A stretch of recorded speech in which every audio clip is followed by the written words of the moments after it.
Rise and shine, everyone. 6 o'clock here on this Wednesday. Also, a weather warn day. Yeah, we've seen lightning, thunder, heard thunder. So let's get right to Guy with more on today's weather warn day. Yeah, and right now, showers moving through. We're starting to see a weakening trend here with the thunderstorms. Mostly rain now, but this will finish passing by eventually later this morning. So shower chances through about 8 a.m. for the entire region, and then after that we'll be clearing up. So again, showers moving through as we speak. You can see looking outside downtown Minneapolis, a gray start, pavement wet, temperatures in the upper 60s. By 9-10 a.m. we'll see the sunshine build and temperatures also warming up by right around 75 before lunchtime. Highs today upper 80s. The clearing and all that sun will fuel up around showers and storms later on this afternoon and evening, and that time window that you can see the timing with this between 4 and 9 p.m. That will be the window for severe storms, hail, damaging wind gusts, the greatest hazards here, and moving east into central Wisconsin after 8 p.m. So I'll be timing that out with microcasts coming up in about 10 minutes. Megan? All right, Sky mentioned the roads are wet out there this morning, so I want to take you to a crash in Minneapolis that you can see right there on our map. Here's a live look right now. So we've got law enforcement there, highway teams are there. So this is on 94 eastbound at Cedar. This is between 5th Street in Minneapolis and Cedar. We'll give you another look here. The roads are wet, so please be careful this morning. You can see this vehicle turned, it must have spun out or something to that effect. So still working to figure out exactly what's going on here, but take it easy out there this morning. Definitely plan some extra time into your morning routine this morning. Jason and Alicia. Yeah, good advice, Megan. It could be a tricky commute this morning. Thank you. Developing right now, Minneapolis police are searching for a suspect involved in a deadly crash. In the last few hours, we've learned a stolen car was found at the scene. Take a look at this MnDOT video from shortly after the crash happened last night. This is on Washington Avenue near 22nd Avenue North, right across from Cliff and Norm's Bar. Cece Gaines is live at Minneapolis Police Headquarters with new details this morning. Cece, what can you tell us? Good morning. Well, just a few hours ago, we did reach out to Minneapolis Police just to get any type of update about how the search for the suspect is going. We're still waiting to hear back about that at this point this morning, but here's everything that MPD has told us so far. They say that when officers did get to the scene around 7:30 last night, they found that a Hyundai had hit another vehicle in the intersection. Police believe the Hyundai was stolen, as you mentioned. A woman in the stolen car was taken to the hospital, but she's expected to be okay. Police say the driver of the car they crashed into, a man in his 40s, died at the hospital. The driver of the stolen car ran away from the scene before police got there. So again, as of 6 o'clock this morning, no arrests have been made yet, but police are encouraging anyone who knows anything about what happened to call Crime Stoppers. Guys. Yeah, so sad. All right, Cece, thanks for that update. Well, this morning we are learning the Fargo police officer killed in the line of duty will be laid to rest this weekend. The memorial will be held Saturday morning at Pequot Lakes High School, followed by a private graveside service in Nisswa.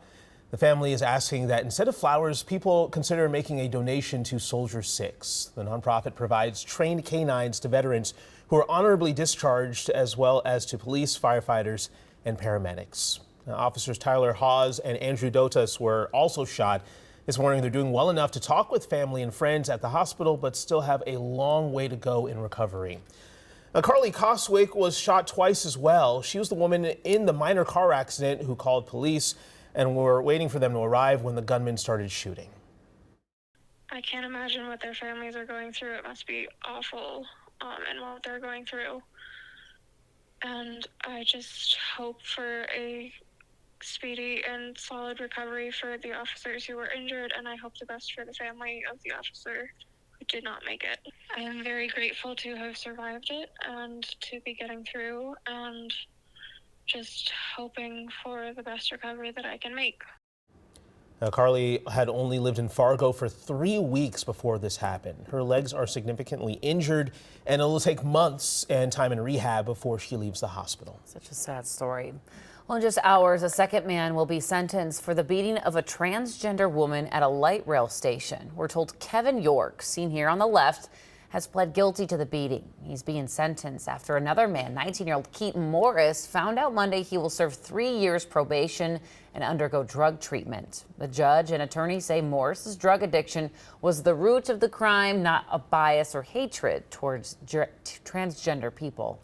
In the last few hours, we've learned the plan to temporarily move the Minneapolis Police Department's 3rd Precinct to a shared building downtown is moving forward to the review process. The plan still needs full council approval, and it would be a temporary location for 3rd Precinct officers. The 3rd Precinct in Uptown was burned during the riots following George Floyd's murder. The original plan was to rebuild the precinct where it's currently located or nearby. And some believe that they should not even be close to the current neighborhood where so many people have been traumatized. Residents are also demanding more accountability and transparency process from MPD. Funding for that will be discussed at next Tuesday's budget meeting. Brooklyn Center just released plans for a permanent memorial for Daunte Wright. Wright was shot and killed by former Brooklyn Center police officer Kim Potter during a traffic stop in 2021. The memorial is a collaboration between the city, the Wright family, and Juxtaposition Arts. It'll be located at the corner of 63rd Avenue and Catherine Drive. Installation will start in the next few months. This morning, former President Donald Trump could be facing a 3rd indictment. He says he's the target of a grand investigation into alleged efforts to overturn the 2020 election. Here's NBC's Garrett Haake. Coming up this morning on Today, the latest on the target letter received by Donald Trump telling him he could soon be a criminal defendant again here in Washington, D.C. on election-related charges, plus the new other election-related charges received halfway across the country, how these issues could be related and how they are affecting the politics of the 2024 presidential campaign. That's all coming up this morning on Today. New gas price numbers just dropped in the past few hours. Take a look at your screen. If you need to fill up this morning, you'll be paying about $3.42 for a gallon of regular. Expect to pay about 6 cents more in Ramsey and Hennepin County.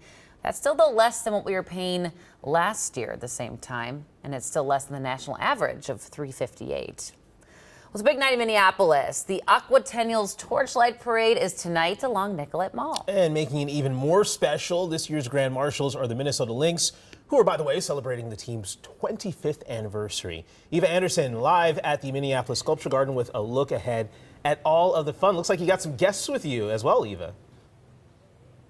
Yes, we are actually at the Minneapolis Convention Center. We had to move inside because of rain. We are with the Unlimited Next Level Drill Team. They are performing tonight at 5.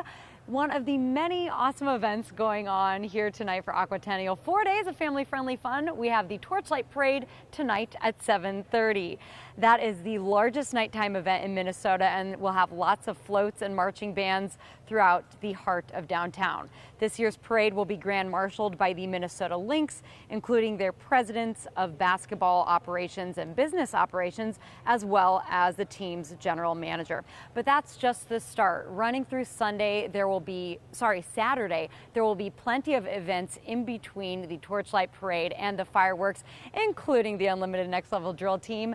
You have markets put on by Indigenous and Black makers in the area. You have outdoor movie screenings. A full list of events are available online. We have that information at KARE11.com. And coming up in 30 minutes, you'll hear a little bit more about all of those awesome events. Guys? Yeah, sounds like a good time. Good to see everybody's smiling faces behind you there this morning.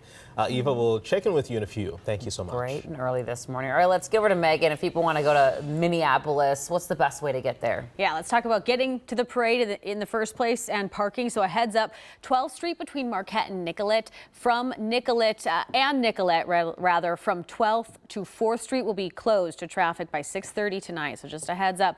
And through traffic leading up to and during the parade will be available at 10th, 7th, 6th, and 5th. You can reference this map, and I'll also give you the website to check all of this out because there's a lot of information here. You can also download a free pass to take Metro Transit if you want to take that to the parade. It'll be free from 4 until midnight tonight. We've got all this information and other helpful parking suggestions available at aquatennial.com/torchlight parade. It's a lot to take in, Jason, but it lays it out really nicely on the website there.